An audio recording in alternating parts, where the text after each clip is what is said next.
भंडारा गोंदिया जिला वासियों के लिए खुश खबर है। अब आपका मनपसंद channel BS crime India news अब आपके केबल नेटवर्क पर, जी हां, अपने केबल नेटवर्क के एशियन चैनल नंबर 13 पर उपलब्ध है। BS क्राइम इंडिया न्यूज पर खेल, राजनीति, क्राइम, साहित्य व अन्य खबरें प्रकाशित की जाती है। हमारे साथ जुड़ने के लिए तथा हमारे चैनल में खबरें, विज्ञापन आदि के लिए संपर्क करें 8669151757 पर।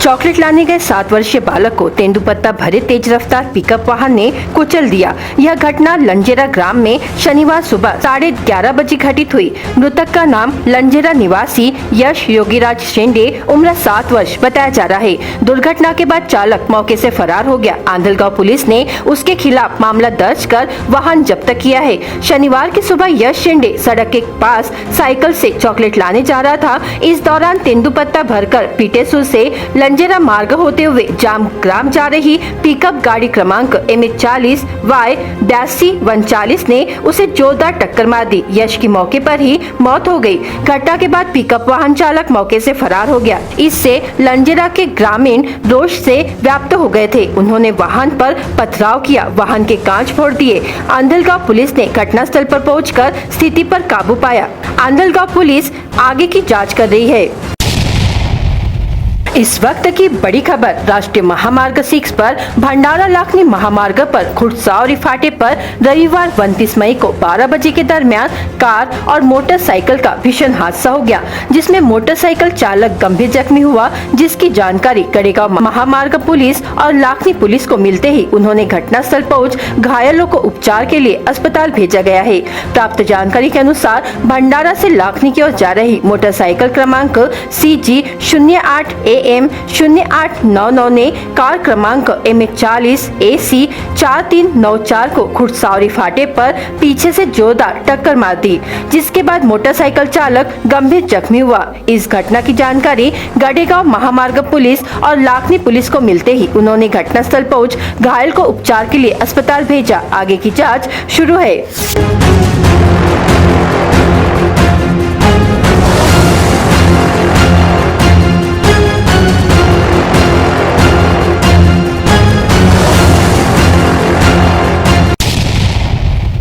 भारत स्वतंत्रता के 75 वर्ष पूर्ण होने का औचित्य साध कर केंद्र सरकार द्वारा संपूर्ण देश में आजादी के अमृत महोत्सव अंतर्गत विविध उपक्रम चलाए जा रहे हैं।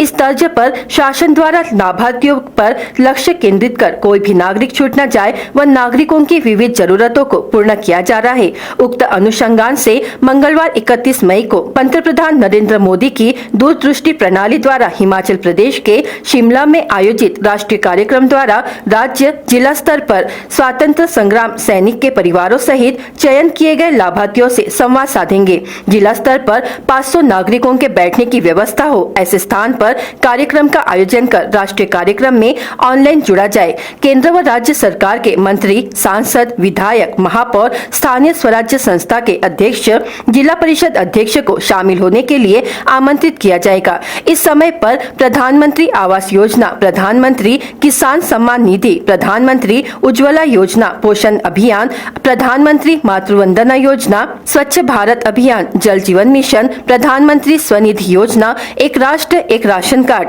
प्रधानमंत्री गरीब कल्याण योजना, आयुष्मान भारत योजना, स्वास्थ्य योजना, प्रधानमंत्री मुद्रा योजना के विषय में लाभार्थियों के साथ बात करेंगे।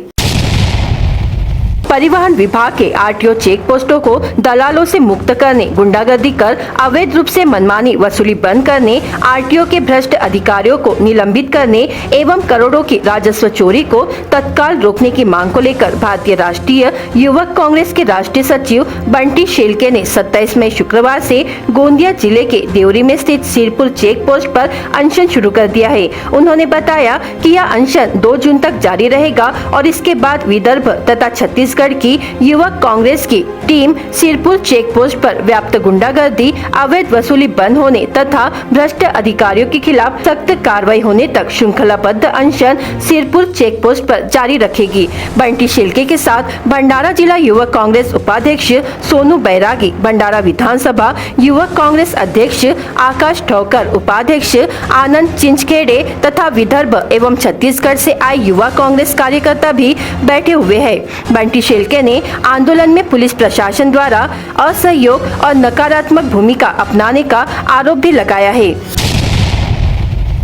अवैध वसूली ये पूरी तरीके से बंद होना चाहिए। इसलिए यहाँ पर आमरण अनशन का जो आगाज है, अनशन का आगाज युवा कांग्रेस के माध्यम से हमने किया हुआ है और यह भ्रष्टाचार एवं अवैध वसूली के खिलाफ जंग लड़ने के लिए हम धन्यवाद देना चाहते हैं राहुल जी गांधी इनको, क्योंकि उन्हीं के निर्देशों पर हम लोगों ने ये जंग यहाँ पर हमने जारी की हुई है। उसी तरीके से मनसर के चेक पोस्ट पर हमारे साथी आकाश गुजर, वसीम शेख, सागर चौहान और तमाम हमारे साथी जो है वो मनसर की चेक पोस्ट पर वो भी वहाँ पर धरना देकर बैठे हुए हैं। और यहाँ पर मेरे साथ में खासतौर पर देवरी के बॉर्डर पर भंडारा जिला युवक कांग्रेस के उपाध्यक्ष सोनू बैरागी जी, उसी के साथ साथ में हमारा विधानसभा अध्यक्ष आकाश ठोकर जी, नीलेश शिंदे जी, नयन तरवटकर जी, वाहेकर जी और नीतीश भंडारकर जी, ये सभी जो साथी है, सभी साथी तमाम ऐसे साथी, हमारा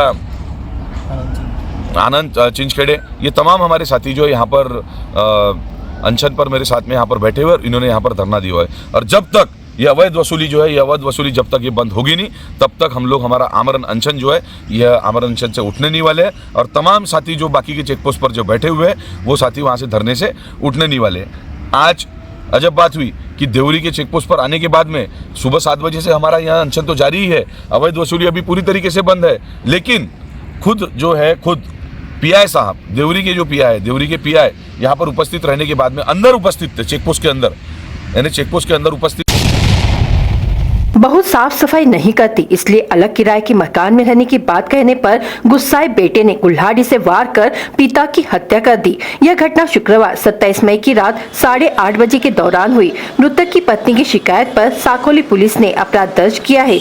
मृतक पिता का नाम सोमनाला ग्राम निवासी जानबा गोंगलू में श्याम, उम्र 70 वर्ष व आरोपी बेटे का नाम सोमनाला निवासी देवेंद्र जानबा में श्याम, उम्र 33 वर्ष है। पुलिस ने कुल्हाड़ी के साथ आरोपी को गिरफ्तार किया है।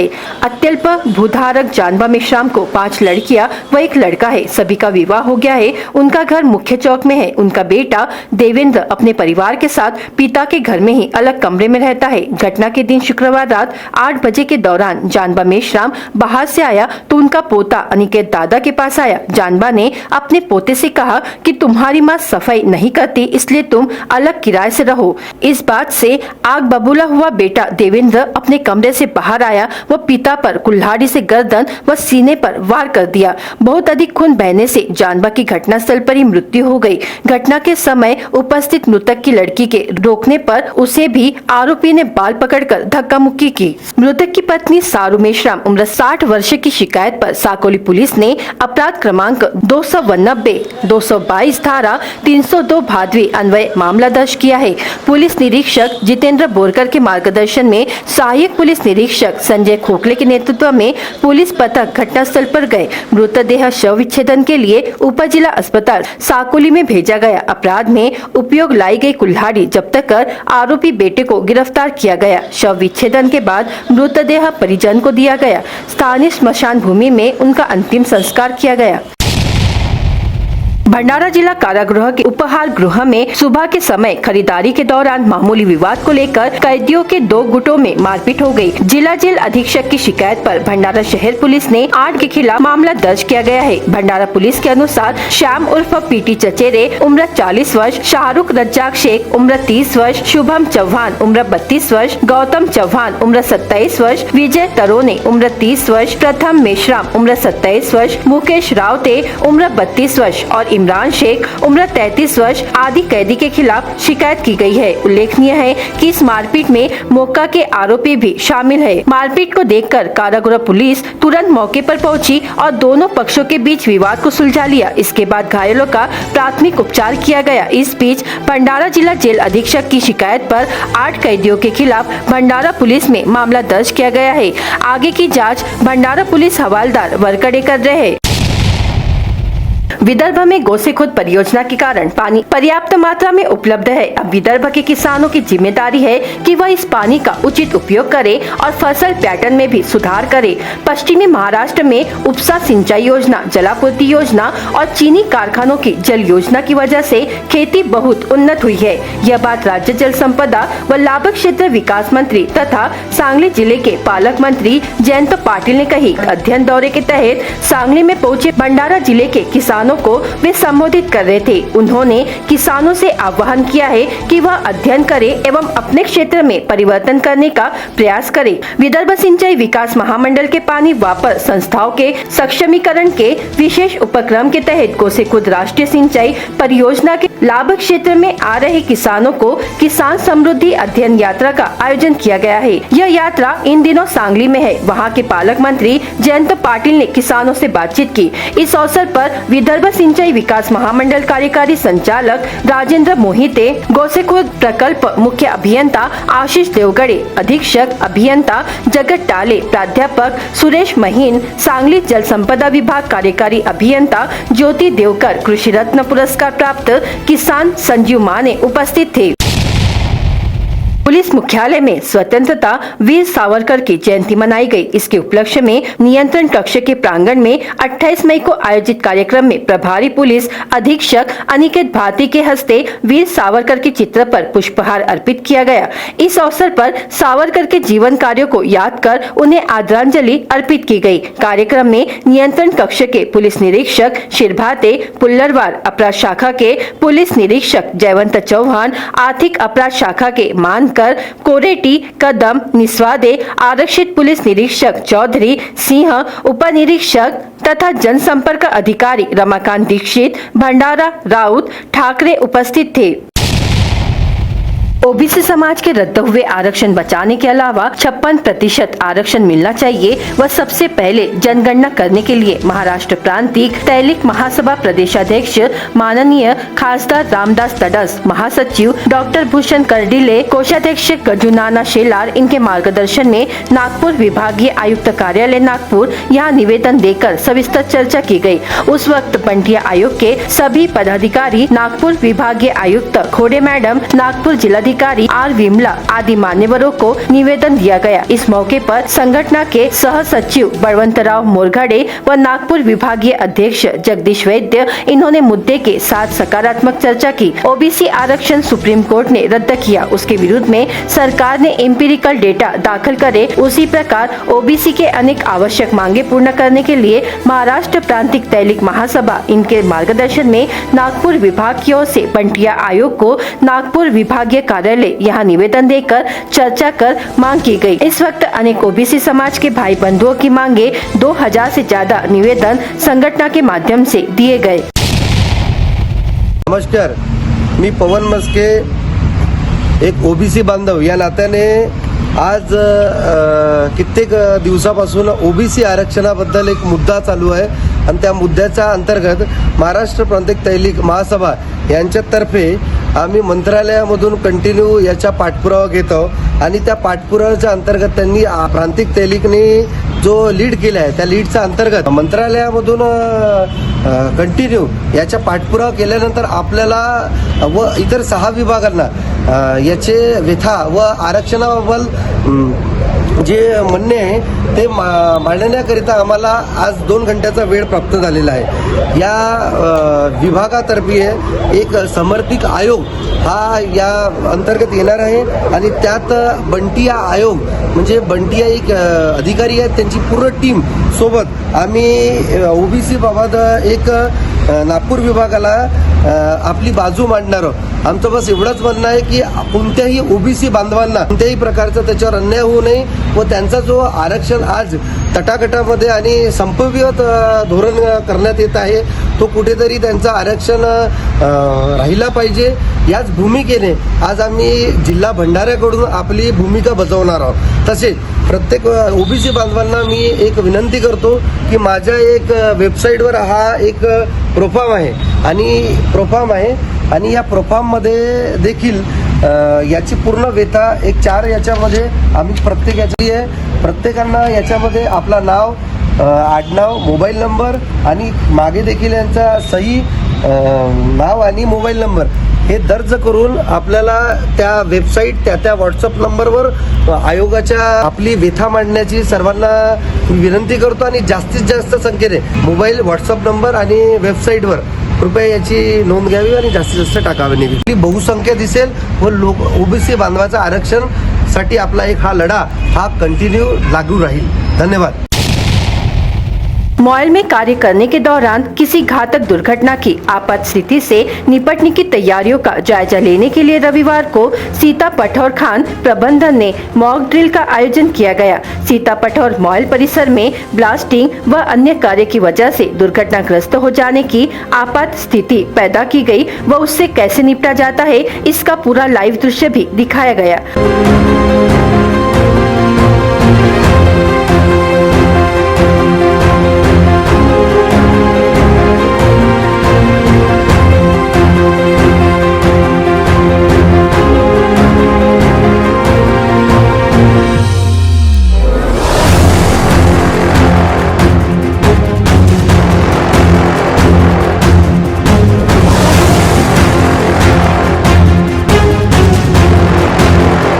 खान प्रबंधक BS कार्पे ने बताया कि मॉल में पहली बार इस प्रकार के कार्यक्रम का आयोजन किया गया. इस मॉक ड्रिल में तिरोडी पुलिस, अस्पताल, एम्बुलेंस सेवा समेत अन्य ने भाग लिया. इस कार्यक्रम में सेफ्टी इंचार्ज दीपक रत्नपारखी, चिकित्सा अधिकारी भारती रंगारी, तिरोडी थाना प्रभारी चैन सिंह उइके सहित मॉल के अधिकारी व कर्मचारी मौजूद रहे.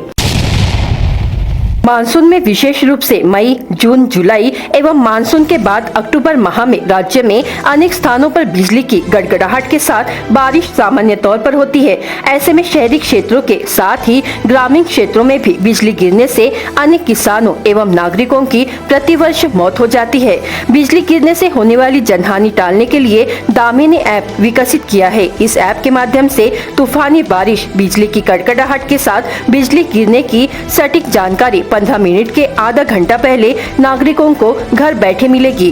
पुणे की भारतीय उष्ण प्रादेशिक हवामान संशोधन संस्था ने यह ऐप विकसित किया है. दामिनी ऐप के लिए IITM ने लाइटनिंग लोकेशन नेटवर्क मॉडल विकसित किया है. जिले के किसान एवं नागरिक गूगल प्ले स्टोर में जाकर अंग्रेजी में दामिनी टाइप करें एवं यह ऐप अपने मोबाइल में डाउनलोड करें. किसानों को इससे लाभ होगा. ऐप डाउनलोड करने के लिए स्थानीय स्तर पर शासकीय कर्मचारी, पटवारी, ग्राम सेवक, कृषि सहायक, शिक्षक, स्थानीय जनप्रतिनिधि, किसानों एवं नागरिकों को प्रोत्साहित करने का आह्वान जिला आपदा प्रबंधन प्राधिकरण की ओर से किया गया है.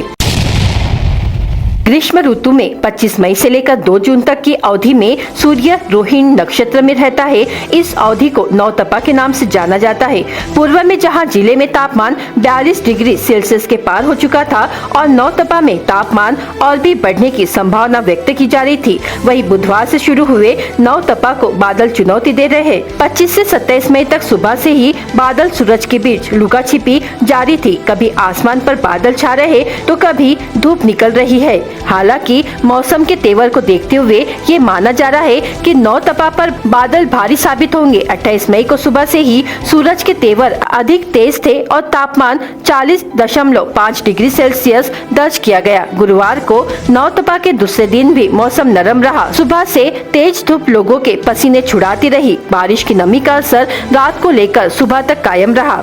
मौसम विभाग के अनुसार मानसून केरल के समीप आ चुका है और जल्द ही मानसून की केरल में दस्तक हो सकती है. मौसम विभाग ने महाराष्ट्र में 10 जून तक मानसून के आगमन की भविष्यवाणी की है. मानसून के पूर्व हमेशा ही प्री मानसून का आगमन होता है, जिससे आंधी तूफान के साथ बारिश का नजारा देखने को मिलता है. पिछले एक सप्ताह से प्री मानसून का यह नजारा जिले के कई हिस्सों में नजर आया है. शहर में तक ऐसी स्थिति निर्माण नहीं हुई है. आने वाले दिनों में मानसून के पूर्व प्री मानसून की जोरदार बारिश होने की संभावना है.